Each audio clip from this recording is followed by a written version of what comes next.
Robinson Crusoe by Daniel Defoe. Chapter 7. Agricultural Experience. I had now been in this unhappy island above 10 months. All possibility of deliverance from this condition seemed to be entirely taken from me,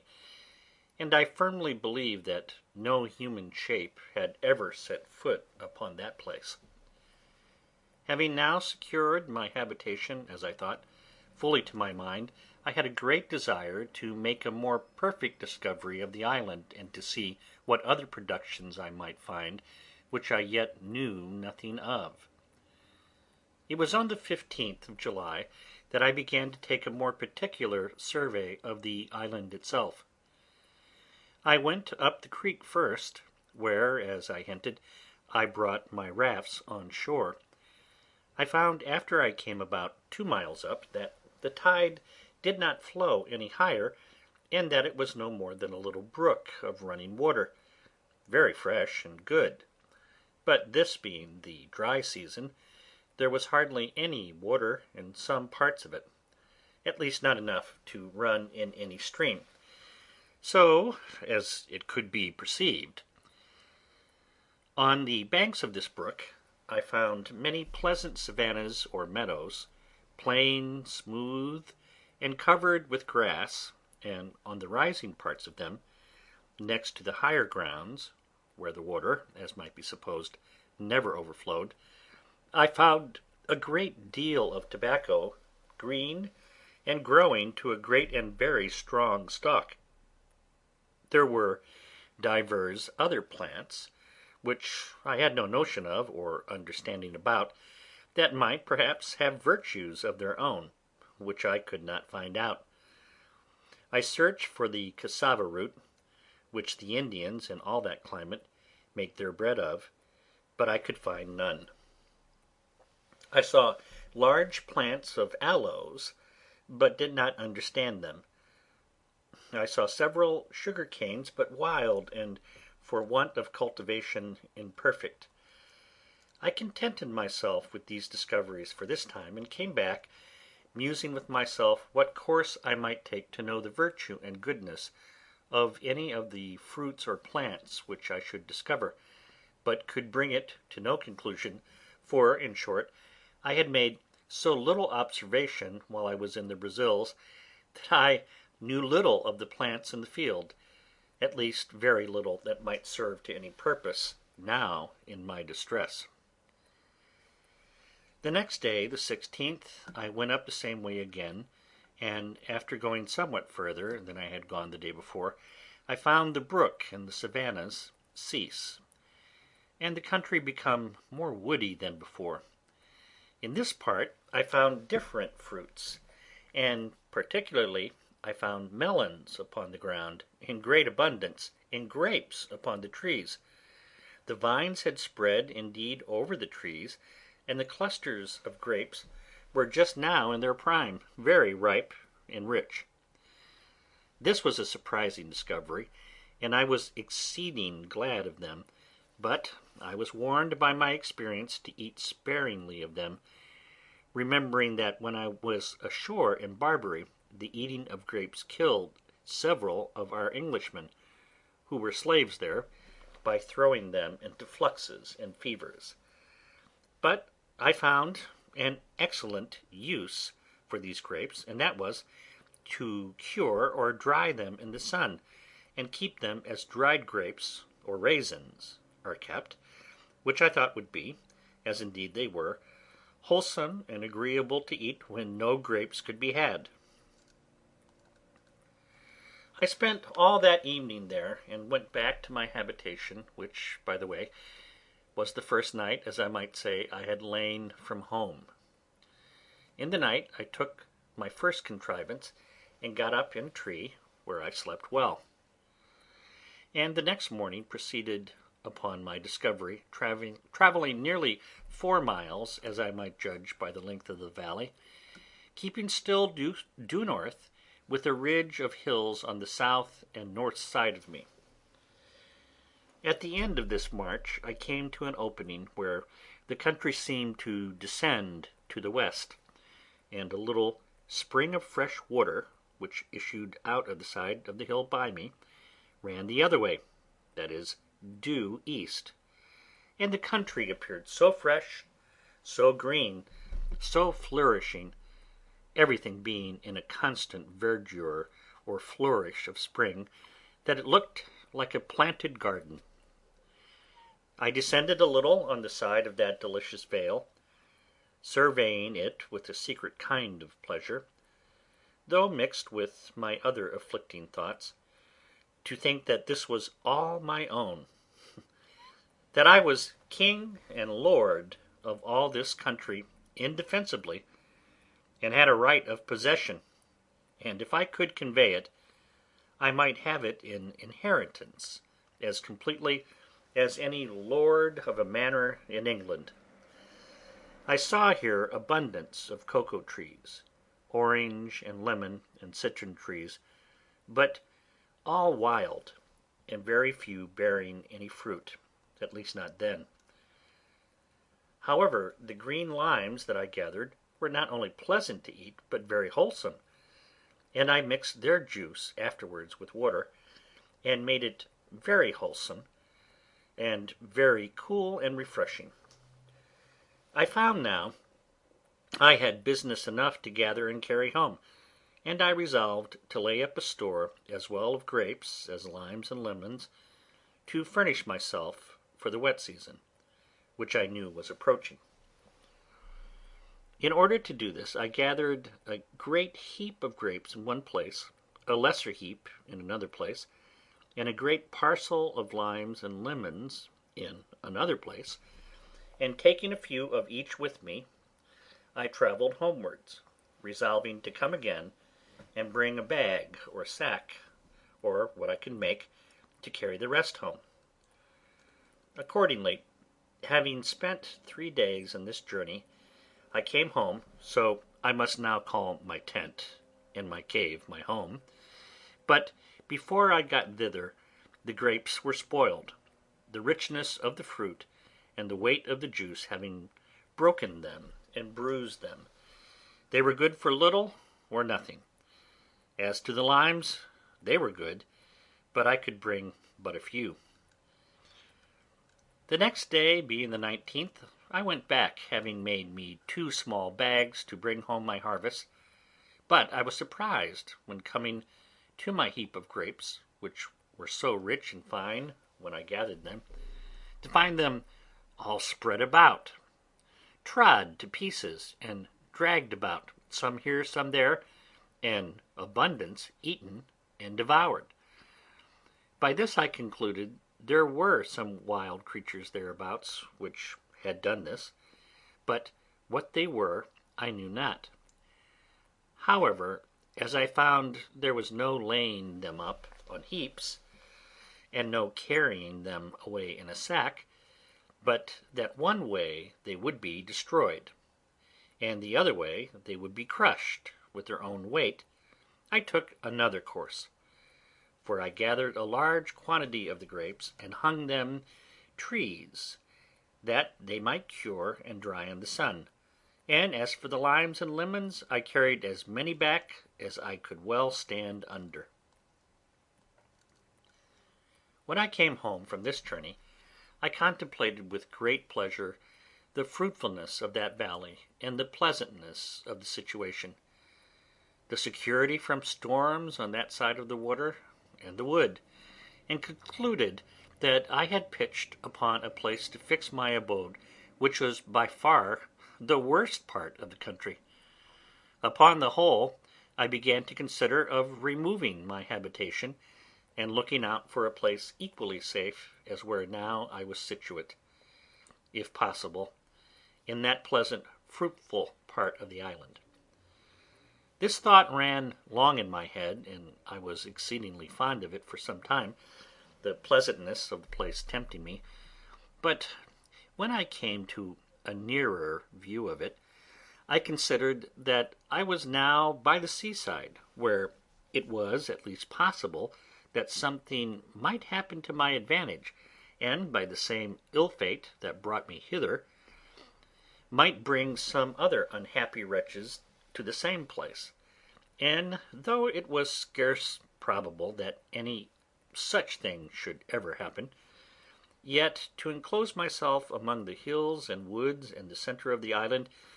was to anticipate my bondage, and to render such an affair not only improbable, but impossible, and that therefore I ought not by any means to remove. However, I was so enamoured of this place that I spent much of my time there for the whole of the remaining part of the month of July, and though upon second thoughts I resolved not to move, yet I built me a little kind of a bower, and surrounded it at a distance with strong fence, being a double hedge, as high as I could reach, well staked and filled between with brushwood, and here I lay very secure, sometimes 2 or 3 nights together, always going over it with a ladder, so that I fancied now I had my country house and my sea-coast house, and this work took me up to the beginning of August.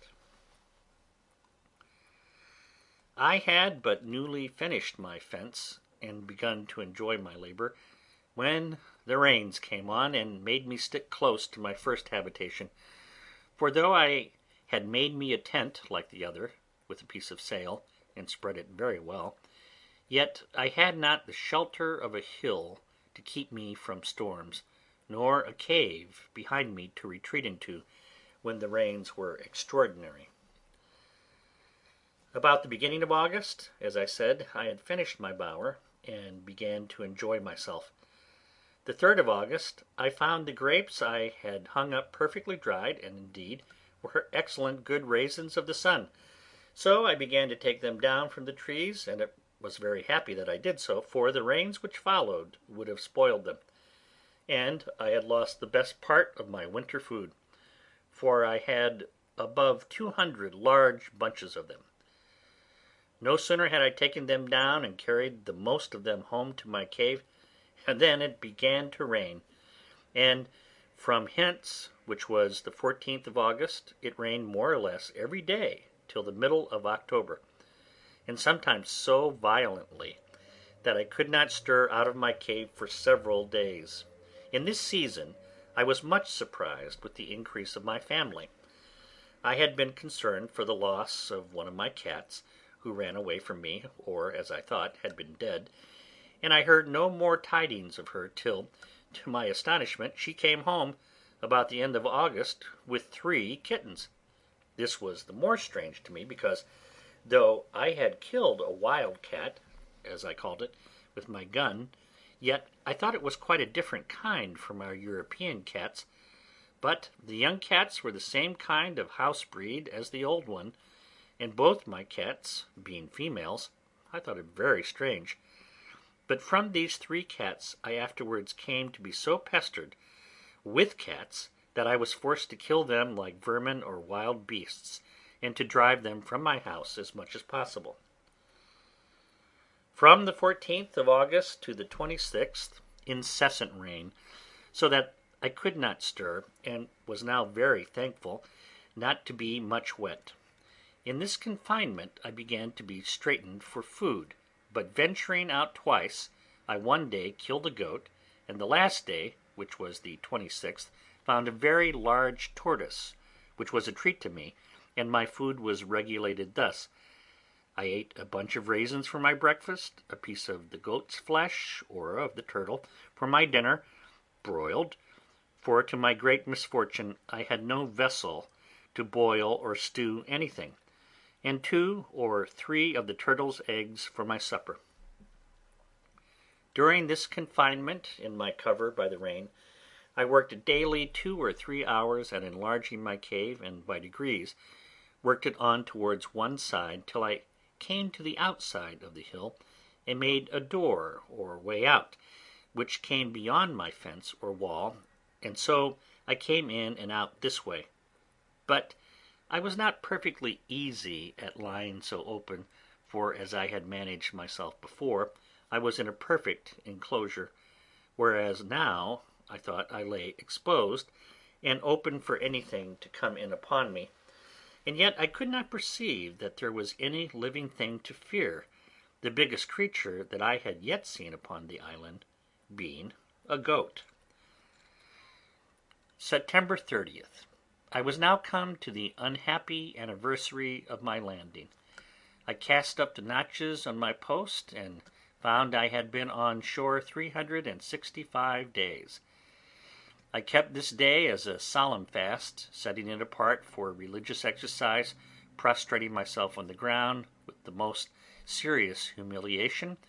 confessing my sins to God, acknowledging his righteous judgments upon me, and praying to him to have mercy on me through Jesus Christ.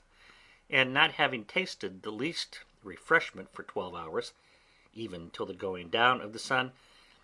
I then ate a biscuit cake and a bunch of grapes, and went to bed, finishing the day as I began it. I had all this time observed no Sabbath day, for as at first I had no sense of religion upon my mind, I had after some time omitted to distinguish the weeks, by making a longer notch than ordinary for the Sabbath day, and so did not really know what any of the days were. But now, having cast up the days as above, I found I had been there a year, so I divided it into weeks, and set apart every 7th day for a Sabbath, though I found at the end of my account I had lost a day or two in my reckoning. A little after this my ink began to fail me, and so I contented myself to use it more sparingly, and to write down only the most memorable events of my life, without continuing a daily memorandum of other things. The rainy season and the dry season began now to appear regular to me, and I learned to divide them, to provide for them accordingly. But I bought all my experience before I had it, and this I am going to relate was one of the most discouraging experiments that I made. I have mentioned that I had saved the few ears of barley and rice which I had so surprisingly found spring up, as I thought, of themselves, and I believe there were about 30 stalks of rice and about 12 of barley, and now I thought it a proper time to sow it after the rains, the sun being in its southern position, going from me. Accordingly, I dug up a piece of ground as well as I could with my wooden spade, and dividing it into 2 parts, I sowed my grain. But as I was sowing, it casually occurred to my thoughts that I would not sow it all at first, because I did not know what was the proper time for it. So I sowed about 2/3 of the seed, and leaving about a handful of each. It was a great comfort to me afterwards that I did so, for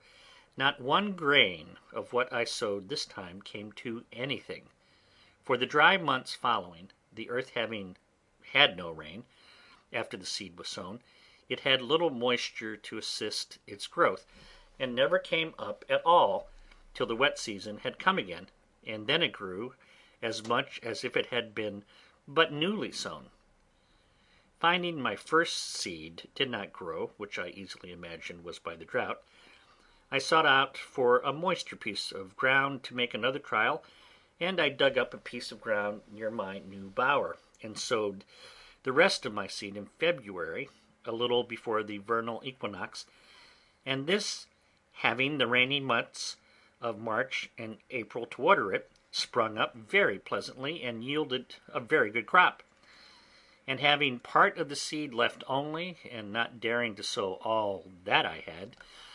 had but a small quantity at last, my whole crop not amounting to above half a peck of each kind. But by this experiment I was made master of my business, and knew exactly when the proper season was to sow, and that I might expect 2 seed times and 2 harvests every year. While this corn was growing, I made a little discovery, which was of use to me afterwards. As soon as the rains were over, and the weather began to settle, which was about the month of November, I made a visit up the country to my bower, where, Though I had not been some months, yet I found all things just as I left them. The circle or double hedge that I had made was not only firm and entire, but the stakes which I had cut out of some trees that grew thereabouts were all shot out and grown with long branches, as much as a willow tree usually shoots the first year after lopping its head. I could not tell what tree to call it that these stakes were cut from. I was surprised and yet well pleased to see the young trees grow, and I pruned them and led them up to grow as much alike as I could, and it is scarce credible how beautiful a figure they grew into in 3 years, so that though the hedge made a circle of about 25 yards in diameter, yet the trees, for such as I might now call them, soon covered it, and it was a complete shade, sufficient to lodge under all the dry season. This made me resolve to cut some more stakes, and make me a hedge like this in a semicircle round my wall, I mean that of my first dwelling, which I did, and placing the trees or stakes in a double row, at about 8 yards distance from my first fence, they grew presently, and were at first a fine cover to my habitation, and afterwards served for a defence also, as I shall observe in its order. I found now that the seasons of the year might generally be divided, not into summer and winter as in Europe, but into the rainy seasons and the dry seasons, which were generally thus: the half of February, the whole of March, and the half of April, rainy, the sun being then on or near the equinox; the half of April, the whole of May, June, and July, and the half of August, dry, the sun being then to the north of the line; the half of August, the whole of September, and the half of October, rainy, the sun being then come back; the half of October, the whole of November, December, and January, and the half of February, dry, the sun being then to the south of the line. The rainy seasons sometimes held longer or shorter as the winds happened to blow, but this was the general observation I made, after I had found by experience the ill consequences of being abroad in the rain. I took care to furnish myself with provisions beforehand, that I might not be obliged to go out, and I sat within doors as much as possible during the wet months. This time I found much employment, and very suitable also to the time, for I found great occasion for many things which I had no way to furnish myself with, but by hard labour and constant application. Particularly, I tried many ways to make myself a basket, but all the twigs I could get for the purpose proved so brittle that they would do nothing. It proved of excellent advantage to me now, that when I was a boy, I used to take great delight in standing at a basket maker's in the town where my father lived, to see them make their wicker ware; and being, as boys usually are, very officious to help, and a great observer of the manner in which they worked these things, and sometimes lending a hand, I had by these means full knowledge of the methods of it, and I wanted nothing but the materials, when it came into my mind that the twigs of that tree from whence I cut my stakes that grew might possibly be as tough as the sallows, willows, and osiers in England, and I resolved to try. Accordingly, the next day I went to my country house, as I called it, and cutting down some of the smaller twigs, I found them to my purpose as much as I could desire. Whereupon I came the next time prepared with a hatchet to cut down a quantity, which I soon found, for there was a great plenty of them. These I set up to dry within my circle or hedge, and when they were fit for use I carried them to my cave, and here during the next season I employed myself in making, as well as I could, a great many baskets, both to carry earth, or to carry or lay up anything, as I had occasion, and though I did not finish them very handsomely, yet I made them sufficiently serviceable for my purpose. Thus afterwards I took care never to be without them, and as my wicker-ware decayed I made more, especially strong, deep baskets to place my corn in, instead of sacks, when I should come to have any quantity of it. Having mastered this difficulty, and employed a world of time about it, I bestirred myself to see, if possible, how to supply two wants. I had no vessels to hold anything that was liquid, except two runlets, which were almost full of rum, and some glass bottles, some of the common size, and others which were case bottles, square, for the holding of water, spirits, etc. I had not so much as a pot to boil anything, except a great kettle, which I saved out of the ship, and which was too big for such as I desired it, that is, to make broth and stew a bit of meat by itself. The second thing I fain would have had was a tobacco pipe, but it was impossible to make me one. However, I found a contrivance for that too, at last. I employed myself in planting my second rows of stakes or piles,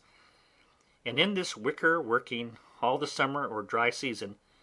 when another business took me up more time than it could be imagined I could spare. End of chapter 7.